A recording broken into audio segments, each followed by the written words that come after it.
Welcome everyone. Hello. So beautiful to see you here today. And it is such an honor not only to be in space with you, but to be in space with these beautiful women up here who are doing such important work in the community, um, and allowing that community work to get to spread to our wider community.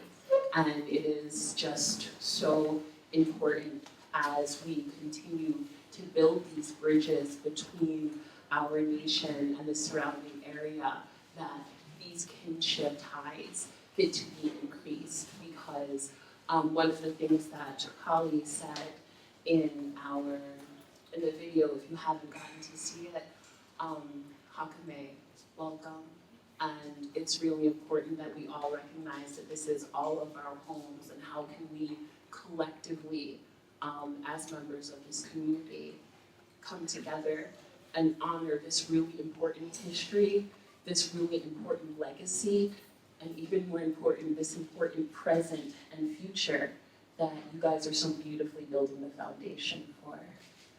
So yeah, I want to ask, is it better if we go through introductions, or would you guys just like to jump right in? I think let's just give a quick introduction so that everyone knows who you guys are.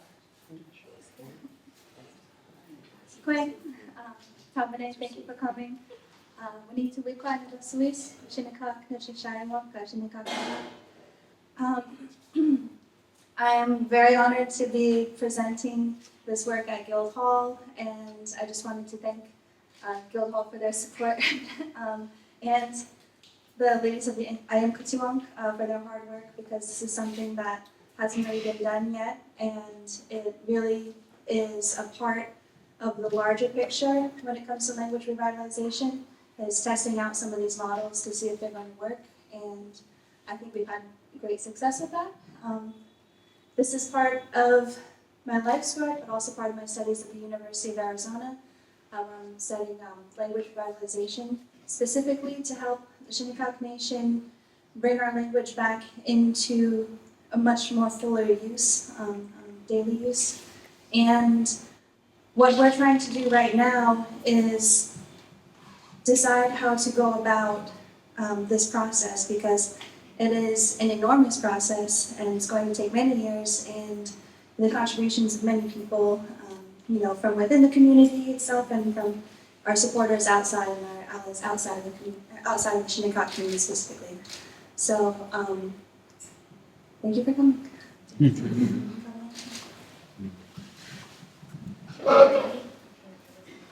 Wequai. My name is Keisha Hale, and I'm Wunetu's cousin.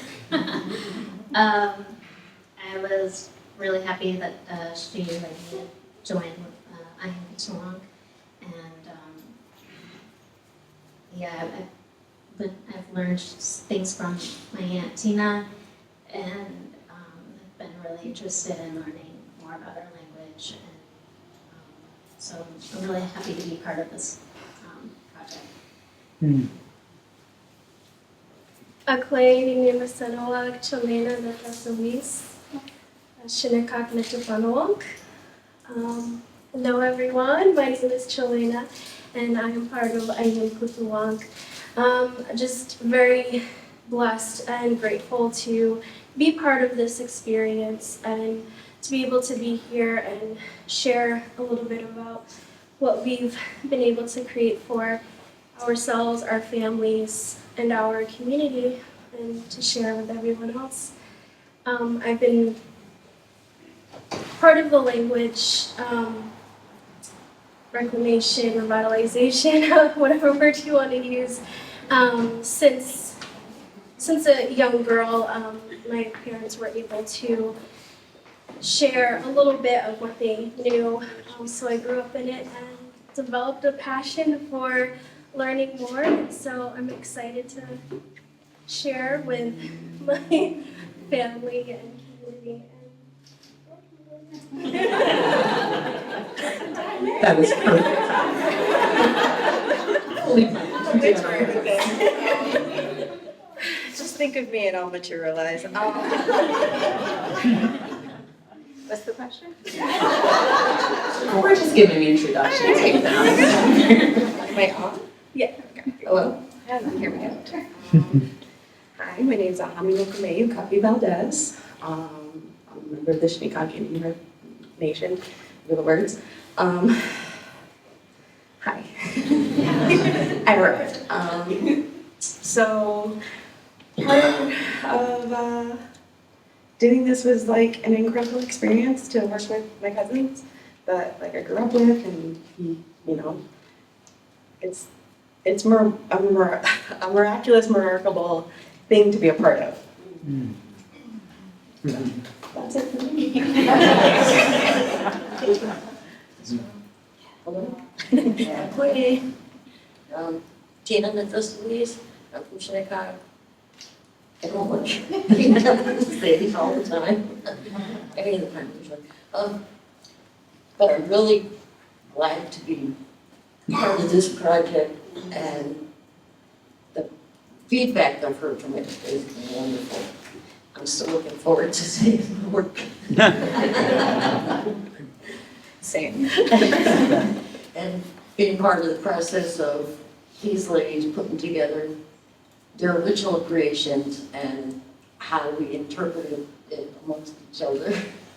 Yeah. And how it's come out in a final project to share with everyone. So. Thank you. So my first question actually comes to the title First Literature Project. How did you land on that name? And can you explain a little bit about specifically the First Literature Project? So the First Literature Project is a collaboration between myself and filmmaker Christian Scheider here. And really, our project came together really for a specific purpose, and that was to honor the art of oral storytelling, of oration, and to bring it forth in such a light that it can be considered literature without being written. And this was an inspiration that Christian actually got from the late author, N. Scott Momaday. He's a Kiowa writer, and he really pushed for the awareness and preservation about the importance of the storytelling experience, both as a storyteller and as a listener, and the listener's responsibilities in that interaction. And so the First Literature Project is a platform with which we hope to assist other communities. We started Shinnecock because we got an area of Shinnecock. But specifically Indigenous communities with showcasing their ways of telling stories and bringing this ancient form of preserving history, of building culture, of continuing what has been passed down to us, bringing that ancient practice into our modern day and using the technology available to us to make that experience, to emulate that experience really. So the idea of the virtual reality is that you can feel like you're sitting across from that storyteller, and it has a completely different effect than passively watching a two-dimensional screen. So we really want to experiment with that, and hopefully this is just the beginning. That effect was certainly achieved. I don't know how many of you have been able to come and see the project yet, but there are sign-up times that you're going to be able to, and the intention, the love, the care, and the knowledge is so felt. I saw it before I got to come over here, and I was telling Wunetu, being able to hear the language for that long, being able to sit with the language for that long was so, so beautiful. I had to remind myself to read the words too, because just the feelings that were washing over me were so incredible.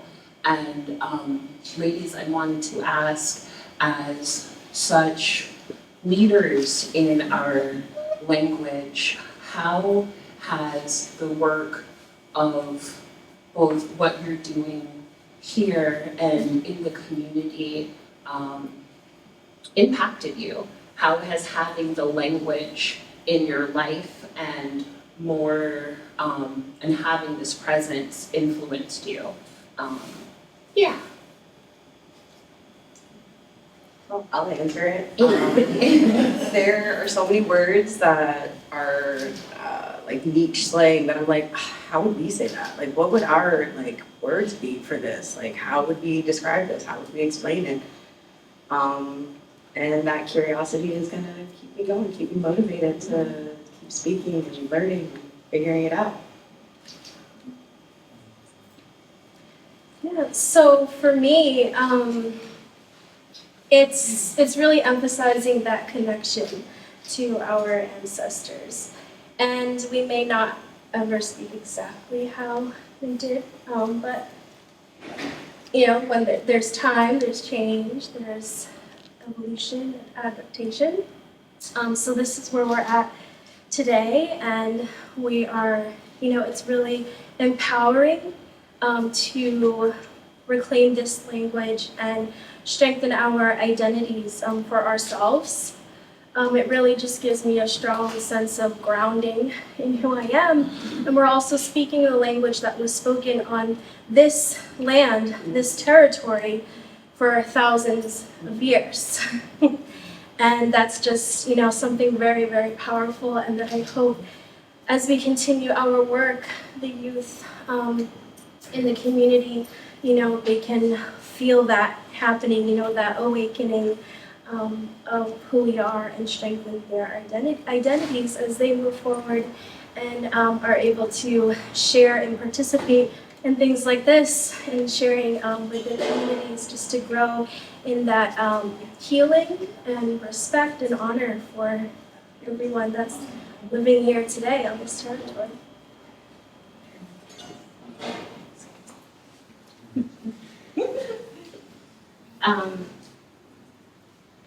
So yeah, being part of this project specifically, I guess, it's made me think about the connection of storytelling through my ancestors, and how I guess empowering me to also continue storytelling.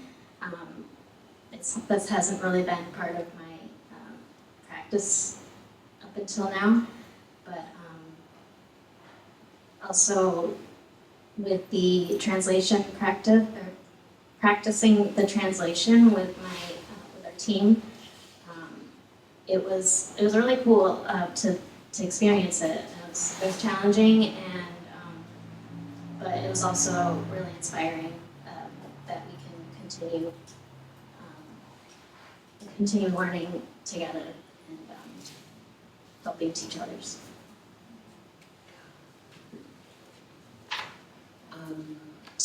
Julie, you said a word that I think is so important, and it is an awakening. I think when we talk about native languages, it's really easy to say a dead language when really the language is sleeping. And the work that you all are doing is helping awaken that language. A question that I had, as we are both revisiting our language and exploring what our language looks like in the 21st century, how has, what's the question that I'm trying to ask? How does the incorporation of new words come into play? How does the incorporation of words that did not exist maybe in the 16th century come into play as we're building and rebuilding our language structures today? We all look to the left. Gina. one day, I brought a list of words for a handbook for the preschool that was under development. So I went through and translated as much as I could off the top of my head. And then when it came to, put your lunch in the refrigerator, I came up with that. Kutoowonk, Kutoowonk. That's the place that stays cold. So, little examples, and they come up all the time. And it's interesting to rethink how we think of that or any particular phrase in English and what it really means to ourselves in English, and then how we say it in different words that don't come from the English background. And I'm so glad that all of you are the teachers, because you can get up in front of class to do all this. I love doing the background, doing the conversation, to go into the word. What she said, part of it is sometimes using an analogy or sometimes using your imagination of how you would determine how you would use a refrigerator. Like the place that is cold, what else would you call it? But it's sort of simplifying yet eloquently, elaborately, sort of, because I took sign language in high school, it's sort of like drawing a picture for everybody with your words though, without it being like, and then, and the, and this plus that. Like, it all just cohesively always kind of makes sense. We don't have the word then. Yeah. Another part of creating new words, and there is definitely a necessity, just because of our modern lives, but also the modern things that we're doing that we've never had to do before. And one of those is the repatriation of bodies that have been unearthed. So we're creating new words, we're creating new songs and ceremonies for these times, for where we are right now. And one thing that's kind of interesting about Shinnecock and Algonquin languages in general is that they are grammatically designed to be buildable. So we can be very specific in what we intend to say. It might take a long time to say it, but we can be very specific about that. And the intention and relationality is built into the grammar of our languages. So it really lends itself to coming up with new ideas or creating new words all the time. Oh, did I turn myself off? How did that happen? Hey, okay, there you go. And I think, I lost what I was gonna say, hold on, grab it, it's right there. I think that what also makes that so beautiful, what you were saying, because we have to take our time. These words were not meant to be said fast. I remember when we were doing voice sessions and working on pronunciation, and the things that we don't realize is that not only are we coming to these words with 21st century accents, we have 21st century tension. We have tautness in places in our body that did not exist in the 16th century. And so it is a beautiful reminder to take your time. The way that we communicate with one another is not just about efficiency in relaying information. And that was just one of the beautiful things, hearing you speak. It was a song. The words were more than just, again, relaying information. And it just really, really translated so beautifully. So in the exhibit, you have both the VR, which I definitely want to get to, and then we also have 3 different pieces, films, that you all created. And can you talk a little bit about those films and about what that meant for you and what you were trying to achieve in that process? I'd just like to introduce the assignment. So, over the past couple of years, we've been involved at different times and at different levels with language classes and, trying to better educate ourselves and collaborating with other Indigenous communities from the island. And one thing that I really wanted to do in a program of my design was to incorporate the creative process and produce something that other people can see so that we will have a resource. So really these videos, the assignment was very open-ended and I wanted to encourage Ayim Kutoowonk to follow their own interests and things that they're already working on and things that they're already involved in and make it usable in multiple contexts. So there's a variety of presentations. But I just wanted to introduce that. That's why I did it this way.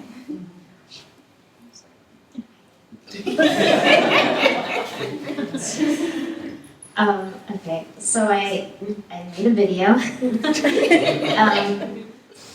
And let's see, so my story is basically about my first visit to Trout Pond, I guess it's called, nowadays. And I was inspired by a story that I heard from who we call Cousin Lois. It's a distant aunt of mine, and she tells the story in it's the Enchanted Spring, and it's in 1966, I believe. And I was inspired by this story about Tiana, who was a healer and who frequented that area, and we call Wekontash. So I went to visit and took a walk around the pond, and so my story was just telling about my experience walking around the pond. And so I wanted to make it like kind of explaining the senses of my experience and everything that I was seeing and touching and smelling. And also I wanted it to be partially in English so that it was kind of engaging English speakers, but paragraphs of Shinnecock language also to just demonstrate what we're capable of through translation work.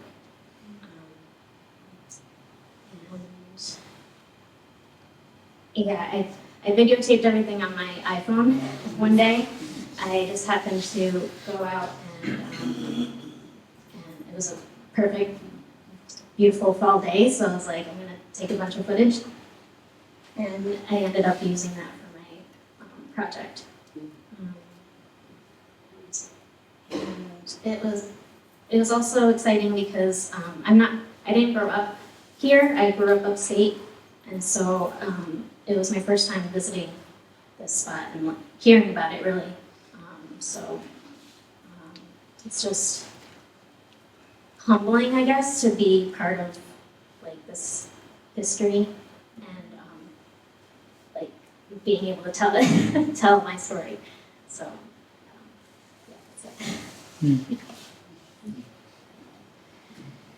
So I created a video, a cooking demonstration with my daughter. She will be 6 in June. And some of this experience, well, I have worked at the preschool as well. And so I've been working with children and doing our best to teach them what we know so far.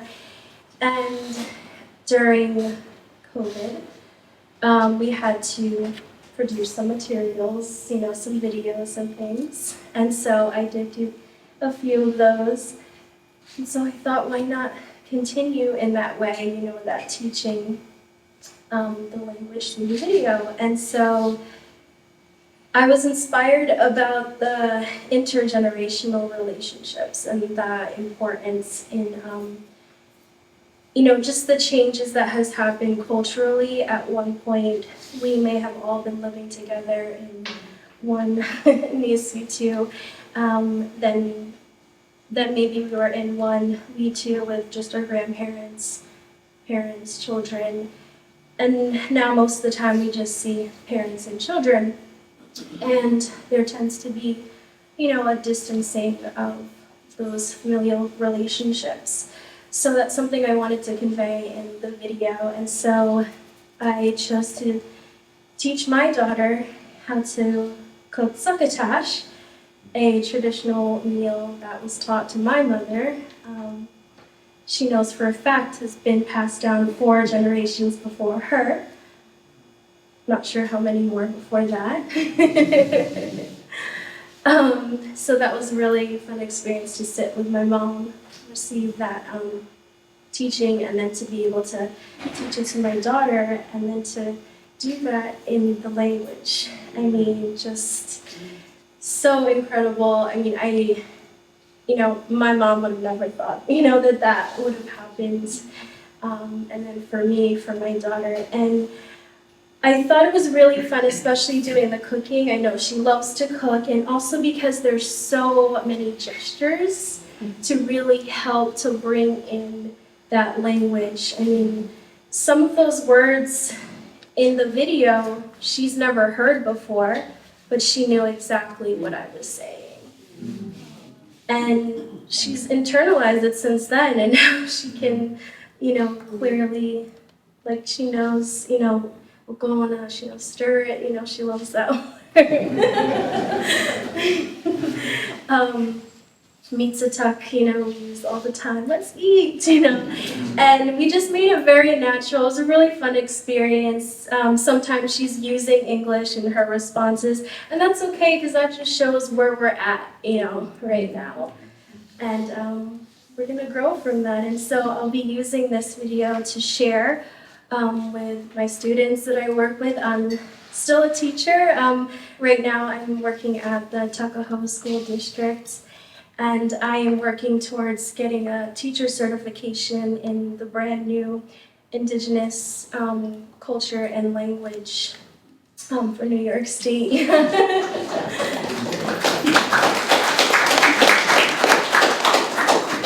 So we hope to use all these materials, as we teach. And that blends so beautifully something that Ahanya said before about painting pictures with our words, and how you using the gestures and really emphasizing movement as a part.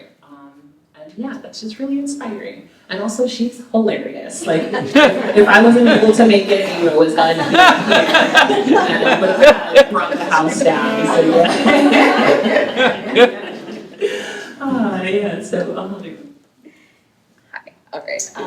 So when we started this project, I started seeing a new therapist, and part of my therapy was to sit by myself for 30 minutes. And I could either be in front of a mirror, or I just had to know I had to be with things that were mine. I didn't necessarily have to be in my room, all these things. So I sat in front of a mirror 30 minutes, and I kind of looked over my shoulder because I don't like to overly stare at myself. So sitting there, and I just was being with myself because I'm always moving and doing and can't sit still.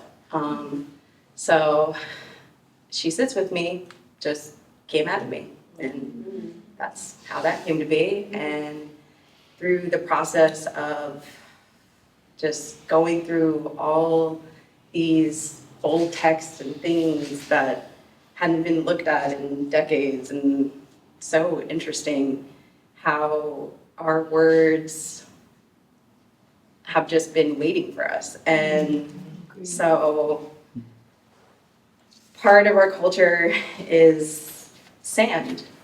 We put it on top of our burial graves. And I just think that's beautiful. And I decided to use that to visual aid as I spoke my poetry. I just thought it would be meditative and give a little bit of that peace that I was feeling, even though the peace itself has pain in it, because it is about not ever knowing our ancestors directly. Like, there's a disconnect between them and us because all the things that happened, like, was happening. And I wanted to speak to her. And she received it. And she received it.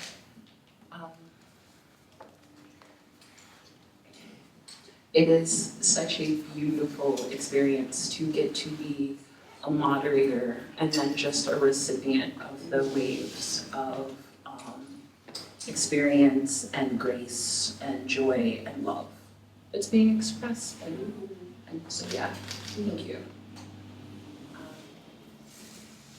That's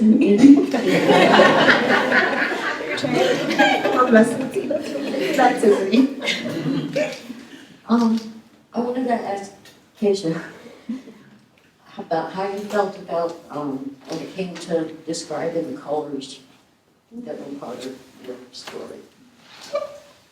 Yeah, so I started writing, my writing process was, I started everything in English.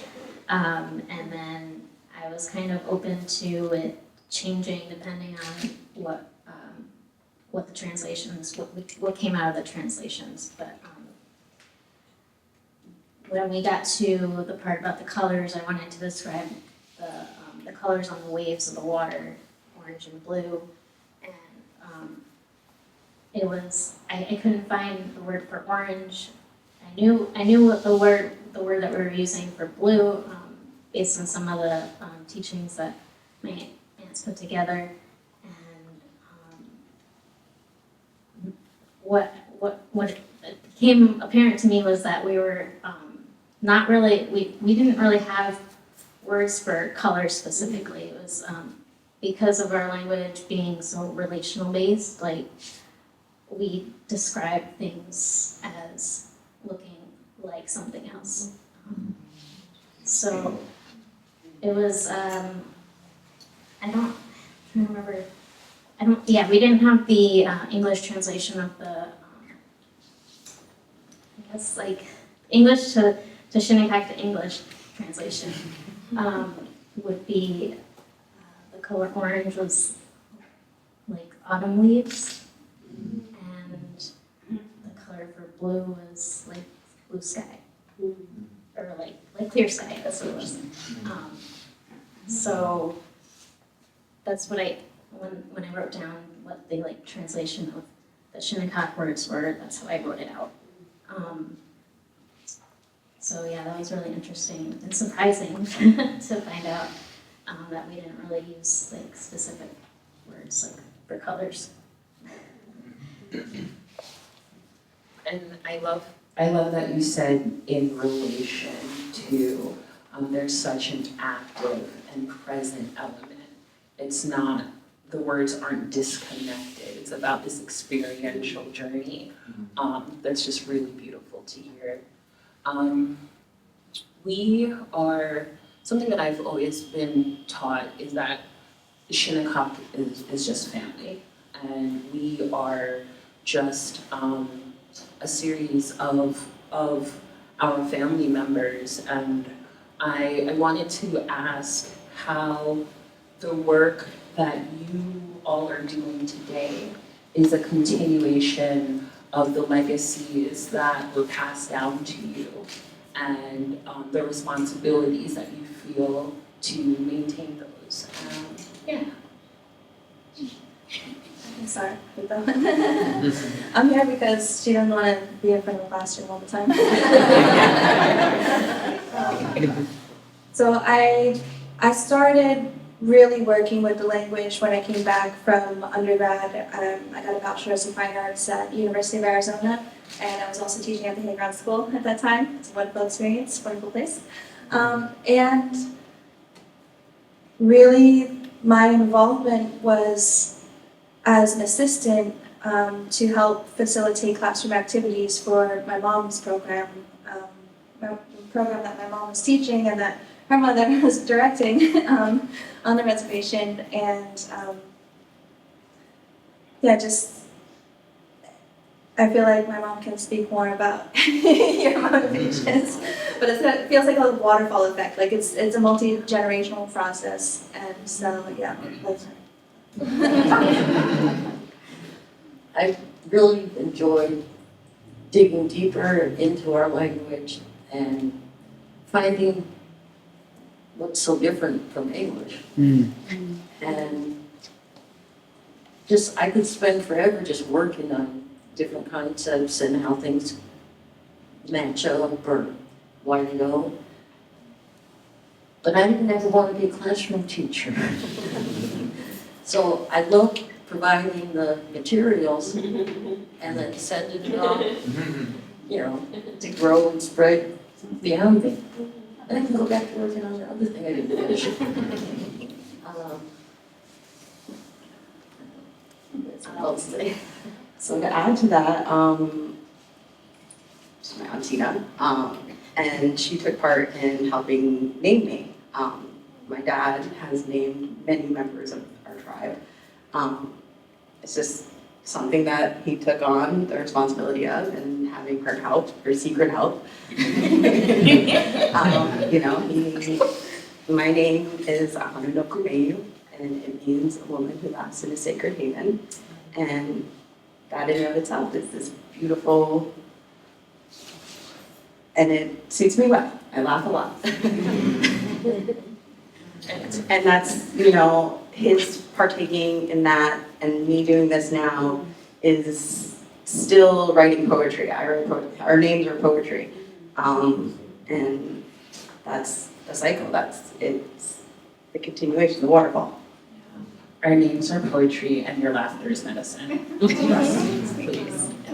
So one of my attempts at having our language spoken out in public, I named all of my children Shinnecock names. So every school, every classroom, every bus, those words were being spoken. Hopefully in good ways. But that was the start to push it out there.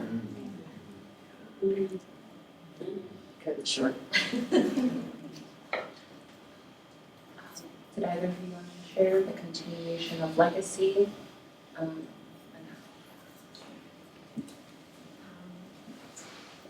Yeah, I was inspired a lot by my Aunt Tina's telling some stories to me about the history of Kutoowonk Island,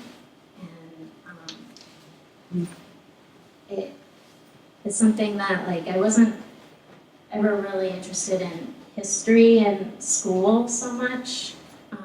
But something about hearing about our own history just really piqued my interest, and I was just like, I don't know, it's fascinating.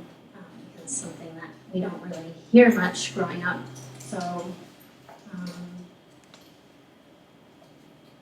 I guess I'm inspired to learn more about our history in general and the language.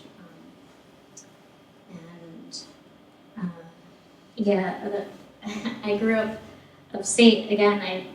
So I didn't have the Shinnecock community around me as closely, but I was reminded that my friends I had a friend in particular who would recite my cousins' names, and just reminded me of that. They thought that was really fascinating.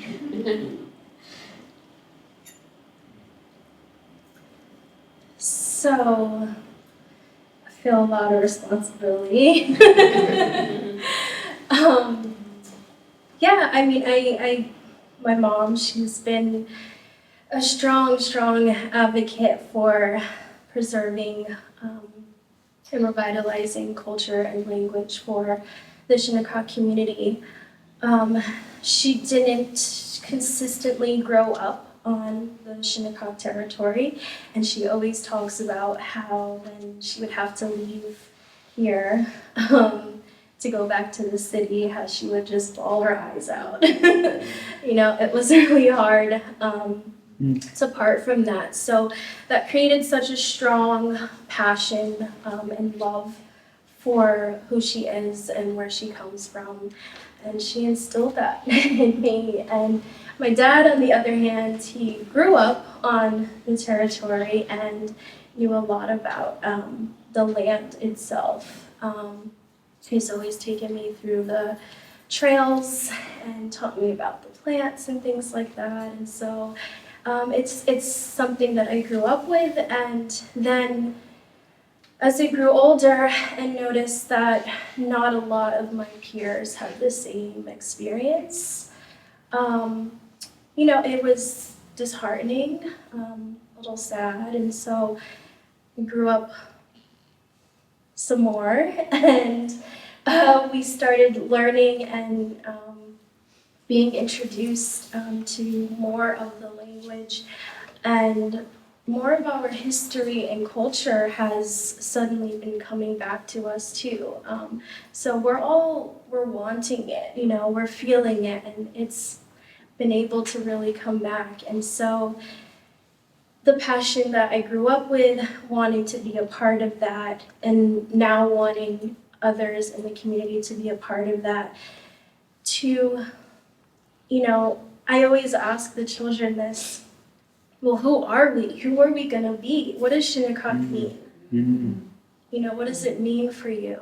And so for me, it's maintaining that connection, to our ancestors. And so, we can drive our cars, we can drink our coffee, we can, live a modern way of life.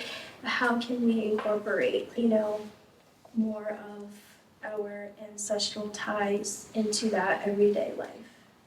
And so at this point in my life, I have a 5-year-old and a new one upcoming in August.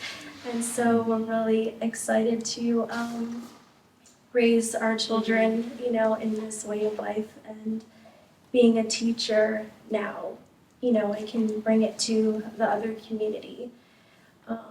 Our community and our neighboring communities, hoping that they'll support, our journey in bringing us back. So,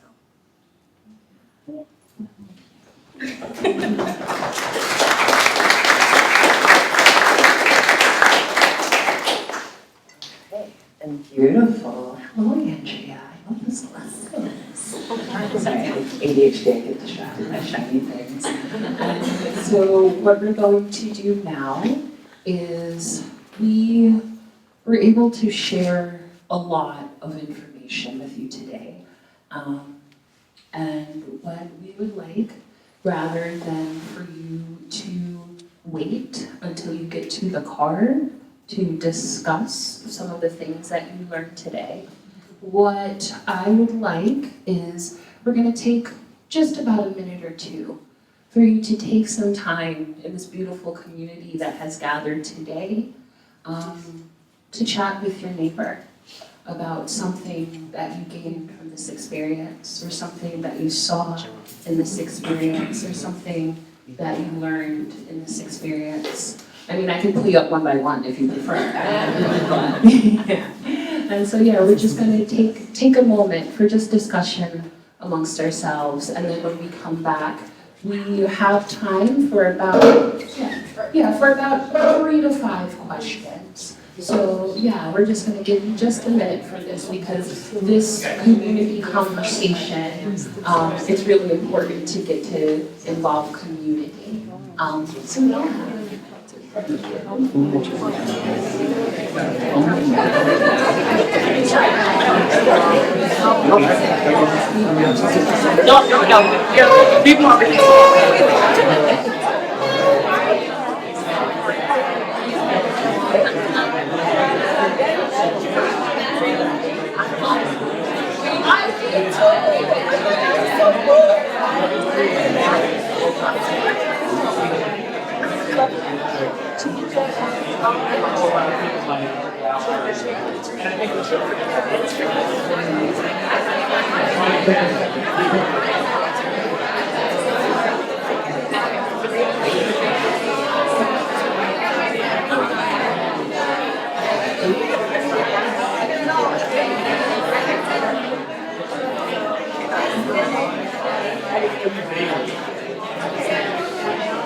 The teachers were like, you should have just asked us. They would have done that.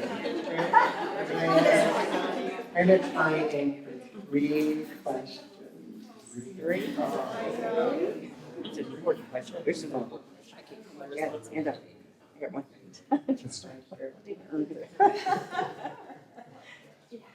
Do you know people?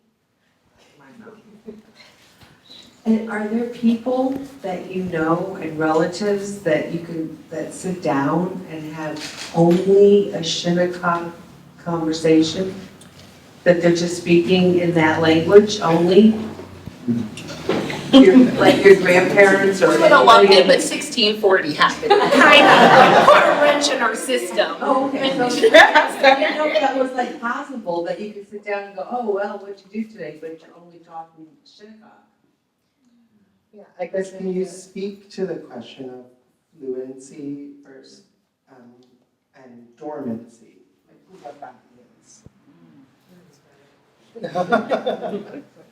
I'll just answer the first part. There are no completely fluent speakers of Shinnecock. Back a couple generations, when my grandfather was growing up, and actually his first cousin is Cousin Lois, he heard the language being spoken. They could speak it fluently, but they didn't do it often. The aunties would talk to each other in language. Well, yeah, they had a lot of reasons. They were, having punishments for not speaking English. Right. But currently, you guys could have a conversation in the language. We couldn't talk about anything else that we didn't already know how to talk about. But we could have a current conversation, talk about the day, talk about food, talk about weather. So. I think that the damage done on purpose for many, many years by the U.S. government and this country in general has had its effects as to be expected. So the fact that we're still alive, I think, is an accomplishment. The fact that we're still here and we're living in our ancestral territory is a lot already.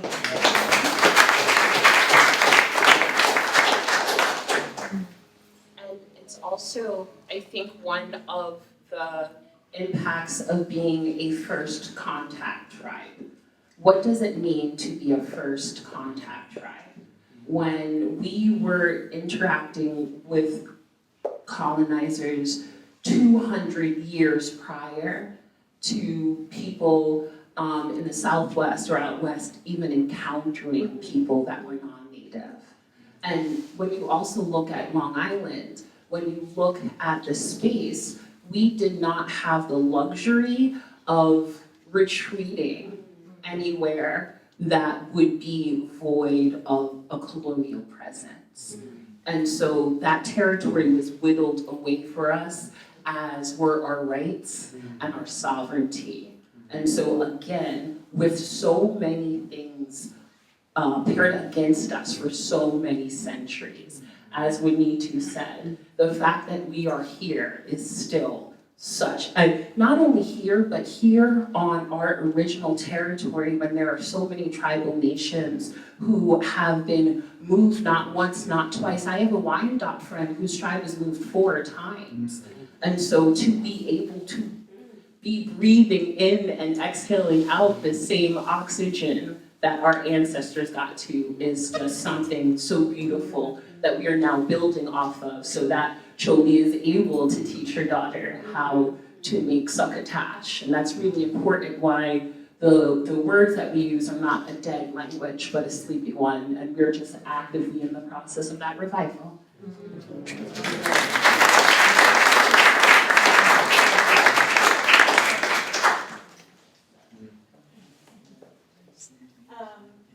I'll announce sa itiutiu, sa itulumona o sa itutianaha, sa itutianaha actually. I just want to say thank you for sharing your language. Your words are beautiful, they're strong, they're coming back, and you are coming back to them. They've been waiting, I know you know this.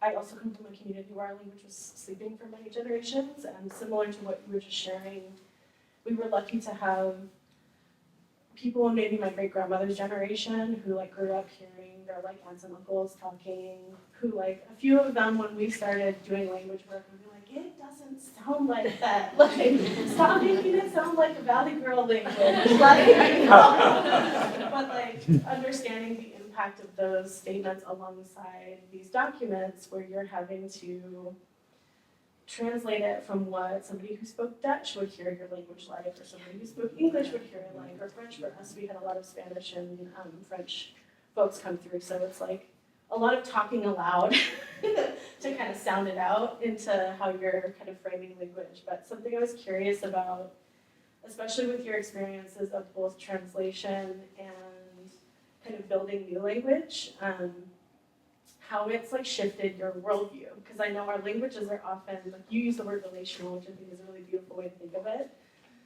Our languages are often like verb-based. They're not inanimate. It's about like action happening in the world. And I know that was like such a transformative adjustment for me in trying to conceptualize things in a way that wasn't just making our languages move like English, but making concepts in English move like our language. Yeah. I'm really interested to hear what y'all's experiences with that have been.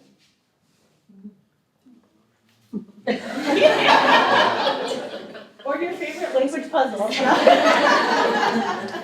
Let's, I tried to pass it off in case you earlier, describing colors. So along those lines, how do you make what we were trying to say in English fit how you would say it from a different perspective? And actually contacted our linguist consultant, and he described that most native languages don't have a word for the color orange. He said, as a matter of fact, neither does English. Oh. Yeah. That's true. So you learn to, build from what your meaning is, what you're trying to portray. And what was your community? I'm a member of Yaktichu Tichu Yatsukini Northern Chumash tribe. Our language is called Tanasmo Tichu. We're a language isolate. We're part of a larger confederacy, so there was around 12 languages spoken. There are some communities that have very active language programs, but in all of the communities, the languages were, I think except Samoa, were sleeping at one point. Because it just, like similar to what you're saying, it wasn't safe to actually speak our language aloud. So other coasts, I think also just like coastal people to coastal people, like, I think there's also something to be said about the study of linguistics and how Algonquianists have kind of dominated this field, and they are very much separate from us. They live in the academy, they write for the academy, and they try to fit our language into the boxes that they've established based on Germanic languages, really. So sometimes it doesn't fit, sometimes it doesn't make sense to even describe, things in linguistic terms. They had to come up with an entirely new set of terminology for some of the concepts that we have just included in our grammar. So I think it's important to take what we need from that, from those classifications, but really just focus on the meaning of what we're doing and our goals with that. And she said something about inanimate. So in our language, there are words for animate objects and inanimate objects. And that's kind of how the breakdown, like how you differentiate sometimes. Because is it a lot or is it not? And it may be different than English as well, the things that we consider animate. Yeah. Do you also make a distinction between married and unmarried people and animals and inanimate inanimate subjects? I'm not sure about the marriage part of it. Yeah. The reason why I asked that in native Mexican languages, or at least some of them, there's at least 8 forms of being. And so every verb that you have is addressed to the person. It's this personalized thing, the communal thing that you mentioned earlier. Okay, for, like kinship terms. When you introduce your sister, if you're a female who's doing that, you would say it a certain way, and you would use a word that would indicate whether that sister is older than you or not. There's siblings of the same gender, they could both use the same terms. But if you're opposite, no. If you're opposite, you can use the same one because it means the opposite. Then there's a whole set. So usually when we start classes, people say, well, how do I, address everybody in my family? Well, come back in a couple of weeks.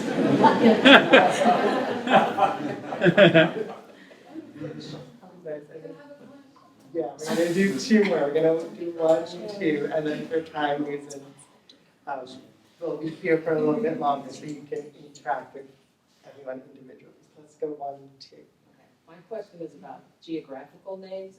As you look at Long Island and there are all these places that are supposedly Native American words, names, geographical places, have you found that in your study of linguistic and language that some of these names are really not as accurate, or are they accurate? Are they native words that are Algonquin based, or are they words that were European words that were placed on places? Because you drive up and down the island and they'll say that was named after a Native American tribe or place or thing. Is that true? Or have you found out that it's All of the above.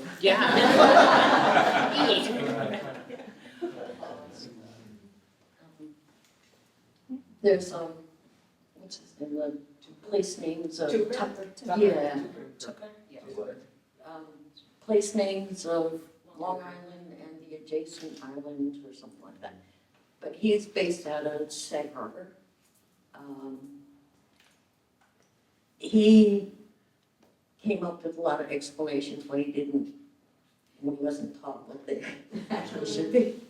So he has descriptions for all of the titles and places, and some of them are, right on the money, but no.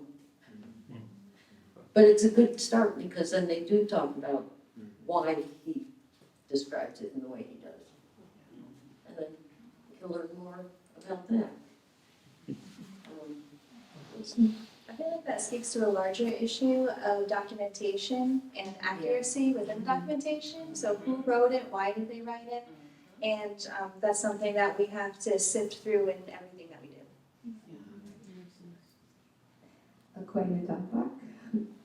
Kelly, Aqua, Takine Haranono, Jimose Yang Tanapsa, Nataswith, Dennis Mission Ayim, Shinnecock Reservation, the top.